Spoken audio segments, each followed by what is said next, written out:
Capia è un'avventura punta e clicca sviluppata in 6 anni di duro lavoro ed una campagna Kickstarter da 2for2, un minuscolo team composto da moglie e marito.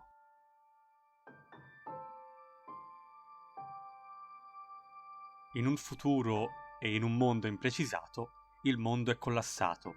Le nazioni si sono divise in 2 grandi coalizioni, l'Ovest e l'Est, e la popolazione è costretta a vivere in città fortificate, protette da cupole. Dopo anni in cui le 2 fazioni si sono confrontate in aspre battaglie, i combattimenti sono infine diminuiti, ma un gelido inverno nucleare ha avvolto il mondo e solo pochi rischiano di avventurarsi all'esterno delle città in cerca dei resti del loro passato. Uno di questi è Stefan, un ex pilota e un affezionato nonno, che si prende la responsabilità di trovare una fine al conflitto, ignaro del fatto che la sua più grande alleata sarà la piccola nipote, Reni. La sceneggiatura del gioco tocca vari temi interessanti come la propaganda, l'intelligenza artificiale, le sette religiose, ma nonostante questo il tono si mantiene sempre leggero, con un messaggio di fondo di speranza.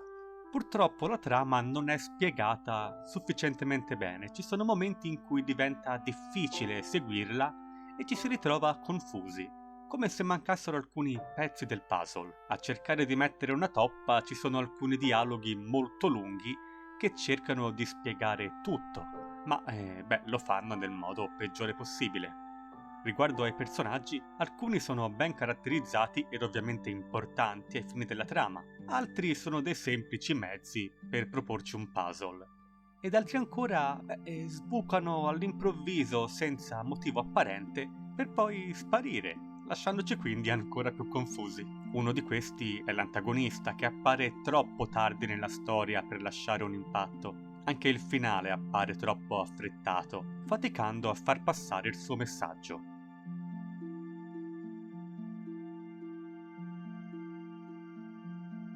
Le meccaniche di Capia sono quelle di un normale punta e clicca. Ci si muove con un click del mouse e con lo stesso click si interagisce con l'ambiente e i personaggi. Nonostante alcuni puzzle richiedano qualche piccolo ragionamento, nessuno di loro è veramente difficile, ma è importante, molto importante, osservare tutto e parlare di tutto con tutti, altrimenti si rischia di rimanere bloccati perché il personaggio potrebbe rifiutarsi di compiere un'azione fino a quando non saprà che è effettivamente utile. Poco fa parlavo di mouse, ma Capia può essere giocato anche con un controller, e anzi ci sono alcuni minigiochi che sono più semplici da completare usando appunto un controller, dato che in questi casi il controllo via mouse risulta piuttosto impreciso e rischia di far diventare frustrante un minigioco invero piuttosto semplice da completare con il controller. Il gioco supporta soltanto il salvataggio automatico su un unico slot. Capia comunque non è un gioco lungo e può essere completato in circa 5 ore,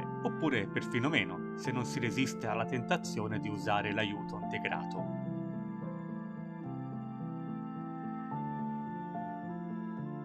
La grafica 3D del gioco non lascerà a bocca aperta, ma ha un indiscutibile fascino. I personaggi sono stati creati con grande fantasia e anche discretamente animati, sebbene durante le conversazioni a volte si abbia la sensazione che i loro movimenti diventino in qualche modo esagerati, meccanici e poco credibili, con ampi gesti drammatici come nei vecchi film muti. Gli ambienti sono invece ricchi di animazioni e personaggi di contorno, che li rendono molto vivi. Il problema maggiore, però, arriva dalla telecamera, che fa spesso fatica a tenere il nostro passo e a farci capire dove possiamo andare e dove no.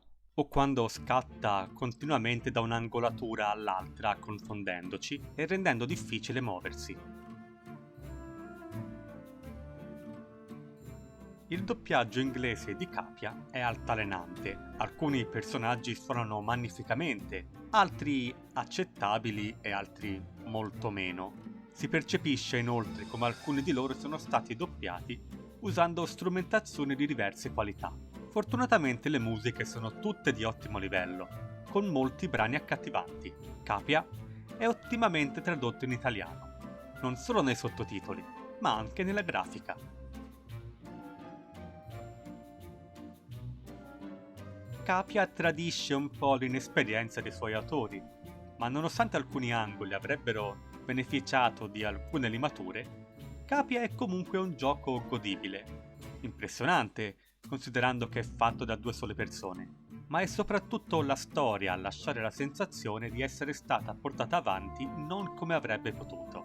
È un gioco relativamente semplice, senza però essere ovvio. Potrebbe quindi essere ottimo per introdurre al genere anche i giocatori più giovani.